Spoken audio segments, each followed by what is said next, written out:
Friends, digital classes bye Anjali में आपका स्वागत है। आज इस वीडियो में मैं आप लोगों के लिए साइंस का असाइनमेंट वीडियो लेके आई हूँ। ये असाइनमेंट आप किसी भी सेमेस्टर में है आपके लिए यूज़फुल होगा। आपको साइंस का असाइनमेंट बनाने के लिए सबसे पहले एक वाइट कलर का पेपर लेना है। चाहे आप A4 शीट पेपर ले लीजिए, चाहे आप पंचेस ले लीजिए, और अगर आप चाहें तो आप एक रजिस्टर में भी बना सकते हैं जैसा आपके कॉलेज वाले बताए हो। अगर कुछ नहीं है तो सिंपल सा A4 शीट पेपर ले लीजिए या ड्राइंग के पंचेस ले लीजिए। डबल मार्जिन अंडरलाइन ड्रॉ करिए जैसा आप देख सकते हो, और यहाँ पे आप साइंस लिखिए, उसको क्लाउड के शेप में कर दीजिए। ठीक, फर्स्ट पेज आपका रेडी हो गया। अब सेकंड पेज देखिए, यहाँ पे मैंने क्या किया है। सजीव एवं निर्जीव वस्तुएं, टॉपिक मेरा है सजीव एवं निर्जीव वस्तुएं। तो नॉर्मल सी बात है, सजीव वस्तुएं क्या होती है सभी को पता है, निर्जीव वस्तुएं क्या होती है उसके बारे में थोड़ा सा पहले मैंने लिख दिया है कि हम अपने दैनिक जीवन में बहुत सी वस्तुएं देखते हैं। इनमें से कुछ वस्तुएं एक ही स्थान पर स्थिर रहती हैं, जबकि कुछ इधर उधर गति करती रहती हैं। कुछ वस्तुएं आप खा पी सकते हैं, और कुछ वस्तुएं जो होते हैं उनको भोजन की आवश्यकता नहीं होती है। कुछ वस्तुएं अपने जैसे छोटे बच्चों को जन्म देती हैं और कुछ छोटे बच्चों को जन्म नहीं देती हैं। थोड़ा सा आपने इसके बारे में डिस्क्राइब कर दिया। ठीक, फिर आपने लिखा सजीव वस्तुएं लिविंग थिंग क्या होती है, उनको एक्सप्लेन किया, जैसे मनुष्य, पशु पक्षी, पेड़ पौधे। इसके बाद आपने नॉन लिविंग थिंग लिखा, निर्जीव वस्तुएं क्या होती हैं। वे वस्तुएं जिनमें जीवन नहीं होता निर्जीव वस्तुएं कहलाती हैं। निर्जीव वस्तुओं की आकृति और आकार अनिश्चित होता है, इनमें श्वसन क्रियाएं नहीं होती है, जैसे मेज, मोटरसाइकिल, कार, पुस्तक, टैबलेट, स्कूटर, स्कूटी, ये सभी कुछ हो गई। ठीक, दोनों में आपने बता दिया। फिर सजीव के कुछ निश्चित लक्षण होते हैं जिनके आधार पर इन्हें निर्जीवों से अलग किया जाता है। बेसिकली पहले आपने टॉपिक सेलेक्ट किया, जो भी आपका टॉपिक हो। एक चीज़ आप और यहाँ कर लीजिएगा, यहाँ पे प्रकरण डाल दीजिएगा। ठीक, मैंने प्रकरण नहीं डाला, आप यहाँ प्रकरण डाल के फिर उसके नीचे सजीव एवं निर्जीव वस्तुएं लिखिएगा। ठीक है, सजीव वस्तुएं निर्जीव वस्तुएं क्या होती हैं आपने एक हल्का सा उसका इंट्रो दे दिया। अब सजीव वस्तुओं के लक्षण क्या क्या होते हैं, तो देखिए, इनमें प्रजनन होता है, इनमें जीवन चक्र होता है, अनुकूलता होती है, गतिशीलता होती है, श्वसन क्रिया होती है, उत्सर्जन क्रिया होती है, वृद्धि एवं विकास होता है, निश्चित आकार होता है, पोषण होता है, संवेदनशीलता होती है, और कोशिकीय संरचना होती है। ये किसके लक्षण है, सजीवों के लक्षण है। ठीक, ये तो बात हो गई। इसके बाद सबसे पहला आपने बताया वृद्धि। कोई भी 5 टॉपिक आप ले लीजिए जो आपको इजी लगे। तो वृद्धि में सभी सजीव वृद्धि करते हैं। यदि एक बीज को मिट्टी में बोया जाता है तो वह अंकुरित हो जाता है, जैसे छोटे पौधे भी बढ़कर विशाल वृक्ष का रूप धारण कर लेते हैं। इसी प्रकार एक छोटा बच्चा बढ़ते बढ़ते मनुष्य वयस्क तक एक दिन प्रौढ़ हो जाता है। थोड़ा सा आपने वृद्धि को एक्सप्लेन कर दिया कि बेसिकली वृद्धि होती क्या है। ठीक, फिर पोषण, नॉर्मल सी बात है, सभी सजीवों को पोषण की आवश्यकता हो, क्योंकि न्यूट्रिशन के बगैर तो ह्यूमन बीइंग्स या फिर प्लांट्स हो गए या फिर एनिमल्स, कोई भी जिनमें जान होती है, उनका डेवलपमेंट नहीं हो सकता, उनकी वृद्धि नहीं हो सकती। ठीक, तो पोषण तो बहुत इंपॉर्टेंट है। फिर जीवन चक्र की, सबका एक जीवन चक्र होता है, कुछ टाइम पीरियड बाद सबकी मृत्यु हो जाती है, फिर एक नया जन्म होता है, और फिर मरण तक ये प्रक्रिया चलती है, फिर जीवन होता है, फिर मरण, मतलब ऐसे ही पूरा लाइफ साइकिल चलता रहता है। इसको आपने थोड़ा सा एक्सप्लेन कर दिया। गतिशीलता होती है, आपको पता है कि सभी मनुष्य क्या होते हैं, गतिशील होते हैं, नॉर्मल सी बात है। लेकिन ये जो होते हैं, कुछ लोग, कुछ पेड़ पौधे, कुछ जो आपके पक्षी हैं वो उड़ते भी हैं, और मनुष्य पैरों से चलते हैं, जानवर जो होते हैं वो पैरों से चलते हैं। ये गतिशीलता का बता दिया।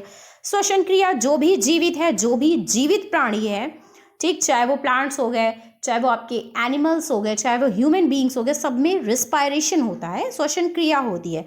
अनुकूलता सभी में होती है, क्योंकि सभी वातावरण के अनुकूल अपने आप को ढाल लेते हैं। ठीक, ये आपने बता दिया। इसके बाद संवेदनशीलता। ठीक, हम लोग अगर कोई चीज़ स्पर्श करते हैं, गर्म लगता है, तुरंत हाथ हटा लेते हैं। क्यों? क्योंकि हम लोग संवेदनशील हैं। ठीक, अब कुछ चीज़ आँख में चली जाती है, तुरंत उसको पानी के छींटे डाल लेते हैं। क्यों? क्योंकि हम लोग को संवेदनशील, ऐसे ही जंतु भी करते हैं। ऐसे ही आप अगर देखिए छुई मी का पौधा, उसे जैसे ही टच करिए ना, तुरंत वो सिकुड़ जाता है। तो संवेदनशीलता सभी में पाई जाती है, ये चीज़ है। फिर कोशिकीय संरचना। ठीक, इसके बाद आपको बताना है सजीव तथा निर्जीव में अंतर। कुछ इंपॉर्टेंट अंतर आपको बताना है, और उसके लिए आपको क्या करना है, सबसे पहले आपको अंतर का आधार हमेशा याद रखिएगा, चाहे आप DLED के हों, चाहे आप B.Ed के हो, चाहे BTC के हो। पहली बात तो ये टॉपिक ऐसा है, सभी में काम आना है। याद ये रखिएगा, जब भी आपसे डिफरेंस पूछा जाए, चाहे 2 नंबर में पूछा जाए, चाहे 1 नंबर में, हमेशा अंतर का आधार जरूर बताइएगा। मतलब आप किस बेसिस पे डिफरेंस कर रहे हैं। जब आपने ये बता दिया ना, तो एग्जामिनर को ये और ये पढ़ने की जरूरत नहीं होती। अगर आपका बेस क्लियर है ना, तो वो खुद ही मार्क्स दे देता है। ये बहुत ही शॉर्ट ट्रिक है, बट मार्क्स अच्छे लेने की ट्रिक है। ठीक, तो अंतर का आधार आपको जरूर बताना है। तो आप किस बेसिस पे डिफरेंस बता रहे हैं, निश्चित आकार तथा माप पे आप बता रहे हैं कि इनका आकार निश्चित होता है और निर्जीव में आकार कोई निश्चित नहीं होता। कोशिकीय संरचना में बता रहे हैं, कि इसमें जो होता है वो शरीर वो कोशिकाओं का बना होता है, और निर्जीव जो होते हैं वो विभिन्न भागों से जुड़ा होता है, और इसमें कोश की संरचनाएं जैसी कोई चीज़ नहीं होती हैं। ठीक, इसके बाद आपने बता दिया पोषण, इसमें पोषण होता है, इन्हें ऊर्जा की आवश्यकता पड़ती, और निर्जीवों में पोषण की आवश्यकता नहीं पड़ती है। ठीक, बिल्कुल सही बात है। क्या क्या आपका कुर्सी हो गया, मेज हो गया, टेबल, उनको आप न्यूट्रिशन देते हो? नहीं।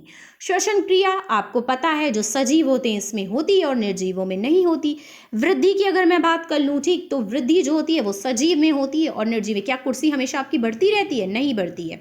उत्सर्जन सजीव में होता है, निर्जीव में नहीं होता है। प्रजनन सजीवों में होता है, निर्जीवों में नहीं होता है। शारीरिक संगठन जो होता है इसमें आपका होता है, तभी तो सबसे पहले ऊतक, ऊतक से अंग, अंग से अंगतंत्र, अंगतंत्र से मिलके पूरा एक शरीर बनता है। ये पूरी इनकी शारीरिक संगठन हो गया। और इनमें ऐसा कुछ नहीं होता, इनको आप भाग को जोड़ते हो, कई सारे पार्ट्स को जोड़ते हो, तब फाइनली कुछ निर्जीव आकार की वस्तुएं आप तैयार करते हो। समझ में आ गया? तो शारीरिक संगठन जैसी कोई चीज़ निर्जीवों में नहीं होती है। जीवन चक्र बिल्कुल होता है सजीवों में, और इसमें कोई जीवन चक्र आपका सालों साल चल जाता है। कभी कभी आपने देखा है ना, एक बहुत ही सस्ती सी चीज़ भी आप खरीद लेते हो, कहते हो भैया 10 साल से ऊपर मेरा ये चल रहा है। क्यों? क्योंकि इनमें लाइफ साइकिल के लिए कोई बैरियर नहीं होता है। किसमें? निर्जीवों में। लेकिन हम लोगों का एक टाइम पीरियड होता है। जैसे पहले जो ह्यूमन बींग थे वो 100 आपके साल, 150 साल तक लोग चल रहे थे, लेकिन आज क्या होता है, 60 साल आते आते ही बहुत मुश्किल होता है आपका चलना। 70-75 तो छोड़ ही दीजिए, नॉर्मली आजकल जो एक एज मानी गई है कि आपकी जो लाइफ साइकिल होती है वो 60, 65, 70, इससे ऊपर नहीं।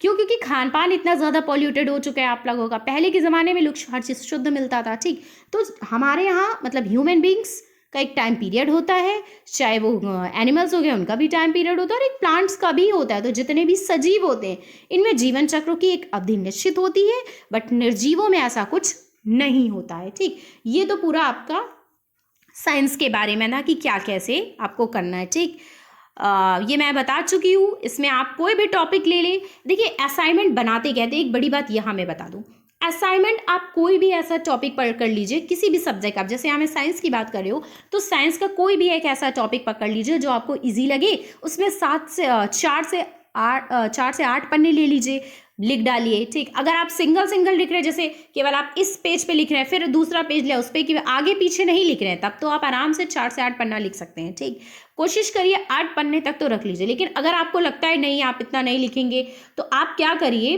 तो आप मुश्किल से 4 से 5 पन्ना रख लीजिए। कम से कम 5 से तो कम मत ही रखिएगा। एटलीस्ट एक सब्जेक्ट तो 4 पेज या 5 पेज मस्ट है आपको लिखना। ठीक, और अगर आप ज़्यादा लिखना चाह रहे हैं तो 8 पेज तक आप कर सकते हैं। ठीक, ये तो ओवरऑल हो गया। कोई भी एक इजी टॉपिक जो आपको लग रहा हो, जिस पे आपकी कमांड है। अब जैसे यहाँ मैंने सजीव एवं निर्जीव वस्तुएं ली, अगर आपको कोई और टॉपिक अच्छा लग रहा हो, कुछ श्वसन से संबंधित, या फिर कुछ आप डाइजेस्टिव सिस्टम से रिलेटेड लिखना चाह रहे हैं, कुछ बायो का टॉपिक ना लेके आप फिजिक्स का लेना चाह रहे हैं, जो भी आपको लगे आप वो ले सकते हैं। बट इजी था, मुझे लगा कि आप लोगों को ये पता ही होगा। आज ये जब से आप साइंस से टच किए होंगे, आपका साइंस एक सब्जेक्ट होगा कि आप जान रहे होंगे कि हाँ साइंस भी एक सब्जेक्ट होता है। सबसे पहला ही और सबसे इजी टॉपिक है सजीव निर्जीव। तो मुझे लगा कि मुझे इस पर रिलेटेड एक वीडियो बनाना चाहिए, सो मैंने बना दिया। उम्मीद कर रही हूँ वीडियो आपको अच्छा लगा होगा। कोई आपके सजेशन होंगे, कोई अन्य टॉपिक पे आपको वीडियो चाहिए होगा, तो कमेंट बॉक्स में ज़रूर लिखिएगा। Thank you to all for watching my videos.